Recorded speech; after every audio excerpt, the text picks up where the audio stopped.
नमस्कार, मैं इस वक्त औरंगाबाद ज़िले में हूं और जैसा कि आप जानते हैं कि बिहार में उपचुनाव का अभी दौर चल रहा है। अभी 2 उपचुनाव हुए, उसके बाद अभी कुढ़नी विधानसभा में भी चुनाव होने जा रहे हैं। उसमें तमाम महागठबंधन बीजेपी और एक पार्टी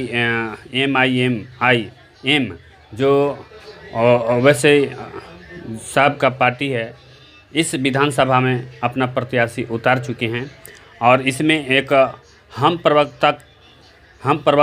पार्टी के प्रवक्ता दानिश रिजवान ने MIM पर बिल्कुल निशाना साधा है। उन्होंने बताया है कि MIM और बीजेपी का जो रिश्ता है वो आंतरिक गठबंधन है, गठजोड़ है।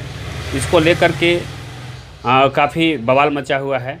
तो हमारे साथ में आज बात करने के लिए AIMIM के ज्वाइंट सेक्रेटरी बिहार से हैं, जो आज हमारे साथ में बात करने के लिए हैं। तो पहले अपना परिचय दीजिए। जी, मेरा नाम नजमुल है और मैं MIM का ज्वाइंट सेक्रेटरी यूथ विंग से हूँ। बिहार मेरा मकान औरंगाबाद है जी।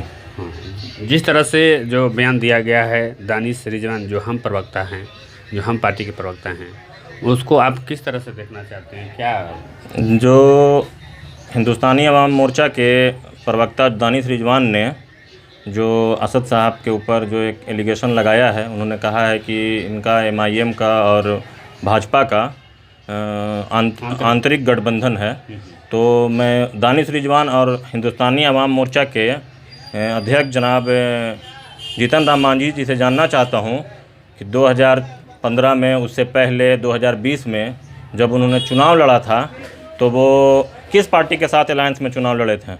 वो तो खुद बीजेपी के साथ और जदयू के साथ अलायंस में चुनाव लड़े, 2 बार 3 बार जीते हैं। उनके बेटा जो हैं जीतन राम मांझी के संतोष सुमन जी, वो आज मंत्री हैं, पिछला बार भी मंत्री थे।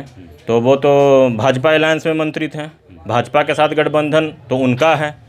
तो वो खुद क्यों नहीं बताते हैं कि मेरा भाजपा से क्या रिश्ता था और मैं कैसे जीत कर आया हूँ? जीतन राम मांझी जी अपने आप को अगर मुसलमानों का लीडर बताना चाहते हैं तो एक भी बात बता दें, पूरे बिहार में उन्होंने कहीं मुसलमानों के लिए कोई काम किया है? कहीं पर भी ऐसा कोई काम उन्होंने नहीं किया है। और जहाँ तक बात आता है कि असद साहब आ जाएं या कोई भी आ जाए, इंशाअल्लाह हम लोग चुनाव लड़ेंगे कुढ़नी विधानसभा में। और पूरे बिहार की जो हमारे पार्टी के MIM पार्टी के जो लोग हैं, सारे लोग कुढ़नी में कैंप करने का काम करेंगे। और जो अभी हाल गोपालगंज में हुआ था, उससे भी बढ़कर हम लोग जो है वहाँ पर मेहनत करेंगे और इंशाअल्लाह कुढ़नी विधानसभा हम लोग जीत कर दिखाएंगे। दानिश रिजवान जो बोले कि ओवैसी साहब भी अगर खड़ा हो जाएंगे तो नहीं जीत पाएंगे। ओवैसी साहब को आने का तो ज़रूरत ही नहीं है। वहाँ ओवैसी साहब यहाँ क्या, हम लोग जो हैं यहाँ जो बिहार में जो कार्यकर्ता हैं वो दानिश रिजवान और हम पार्टी को समझ लेंगे। हम लोग को ओवैसी साहब क्यों लड़ेंगे भाई? यहाँ का बच्चा जो है वो ओवैसी साहब से मोहब्बत करता है और वो एक तरह से ओवैसी है। यहाँ का जो बच्चा है, और कुढ़नी में ये साबित करके हम लोग दिखाएंगे।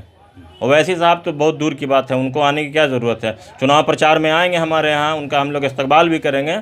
और हम पार्टी अब ये अपना डिसाइड करके बताए कि वो जो है भाजपा के साथ थी, अभी किसके साथ है और आगे वो है किसके साथ रहेंगे, उनका क्या गारंटी? MIM के बारे में जो बोलते हैं, MIM का कभी बता दें इतिहास उठा करके कि मेरा कभी भाजपा के साथ अलायंस हुआ हो? कभी भी। हम लोग सेकुलर, जो ओरिजिनल सेकुलर जो बोलते हैं वो हम लोग हमेशा समाज में दबे कुचले शोषित वंचितों की बात करने वाले जमात के साथ हम हैं। MIM हमेशा जो बात करती है वो दबे कुचले सोशल सभी लोगों की बात करती है, जिसमें हिंदू मुसलमान सभी शामिल हैं। मगर एक प्रोपेगेंडा के तहत ये बताया जाता है कि MIM जो है सिर्फ मुसलमानों की पार्टी है। हमारे पार्टी में हर धर्म हर जाति के लोग हैं। जैसा कि जानते हैं कि ओवैसी साहब की पार्टी बिहार में 5 विधायक जिताए थे, जिसमें जो 4 विधायक RJD में चला गया। तो हम जानना चाहेंगे कि वो 4 विधायक, अब एक ही विधायक बच गए हैं आपके, उन 4 विधायक के लिए क्या करना है? 4 विधायक जो हमारे पार्टी छोड़ करके गए हैं, तो वो अब ये भी आपका बहुत अच्छा सवाल है। अब आप देखिए, आप हम पर एलिगेशन लगाते हैं कि आप भाजपा की बी टीम हैं, तो अब अगर 4 विधायक हमारे भागे थे तो उनको भाजपा में भागना चाहिए था। भागे भी आप ही के यहाँ, राजद में गए, और राजद पार्टी भी एलिगेशन लगाती है हम पे कि जो हमारे विधायक हैं और जो पार्टी है हमारी वो बी टीम है। कैसे, आप इसको खुद सोचिए। और जो विधायक हमारे भागे हैं 4 विधायक, उनका फैसला वहाँ की आवाम करेगी। किशनगंज सीमांचल के क्षेत्र के जो 4 विधायक जीत के आए थे, वो उसमें से हमारे पास तो ये भी रिपोर्ट है कि जो विधायक जीते थे वो वार्ड पार्षद का भी चुनाव जीतने योग्य नहीं थे, मुखिया के चुनाव जीतने के भी योग्य नहीं थे, मगर उनको जिताया। पब्लिक के अंदर क्रेज़ है असद साहब के नाम का, लोग उनको बहुत लाइक करते हैं सीमांचल के इलाकों में, जिनके वजह से वो 5 विधायक जीते थे। 5 में से 4 भाग गए। एक हमारे सदर हैं जनाब अख्तरुल ईमान साहब, उनके साथ हम लोग हमेशा डट के खड़े हैं और इंशाल्लाह खड़े रहेंगे। जब पार्टी हमारी जो है, एक चीज़ और आपको बताना चाहेंगे कि ये जो पार्टी है MIM, लोग कहते हैं कि ये चुनाव काहे लड़ रहा है, क्यों लड़ रहा है। मेरा कहने का मतलब ये है कि हम पार्टी हैं, कोई NGO नहीं जो हम सिर्फ एक ज़िला और एक शहर में सीमित रहेंगे। चुनाव आयोग जो है, भारत निर्वाचन आयोग ने हमें दिया है आपको अधिकार चुनाव लड़ने का, तो हम चुनाव पूरे हिंदुस्तान में कहीं भी लड़ सकते हैं। इस पर किसी को कोई तरह का टिकट टिप्पणी नहीं करना चाहिए।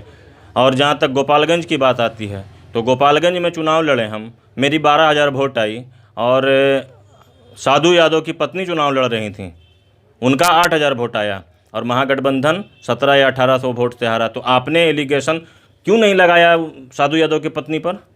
उनको भी तो बोलना चाहिए था कि 8,000 वोट आपने काट लिया।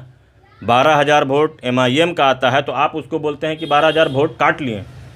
तो आप ये देखिए कि आपके यादव समाज के वोटर जो थे, साधु यादव के साथ गए 8,000। अगर वो भी आपके साथ रहते हैं तो आप चुनाव जीत जाते हैं। मेरा भी अधिकार है चुनाव लड़ने का, हम भी लड़ रहे हैं, हमारी पार्टी लड़ रही है चुनाव। 2024 के लिए जो लोकसभा चुनाव जो आ रहा है, उसके लिए क्या तैयारी है? 2024 में हम लोग बिहार में चुनाव लड़ेंगे। जहाँ तक सीट का मामला होगा, वो राष्ट्रीय अध्यक्ष हमारे बैरिस्टर असदुद्दीन ओवैसी साहब उसका डिसाइड करेंगे।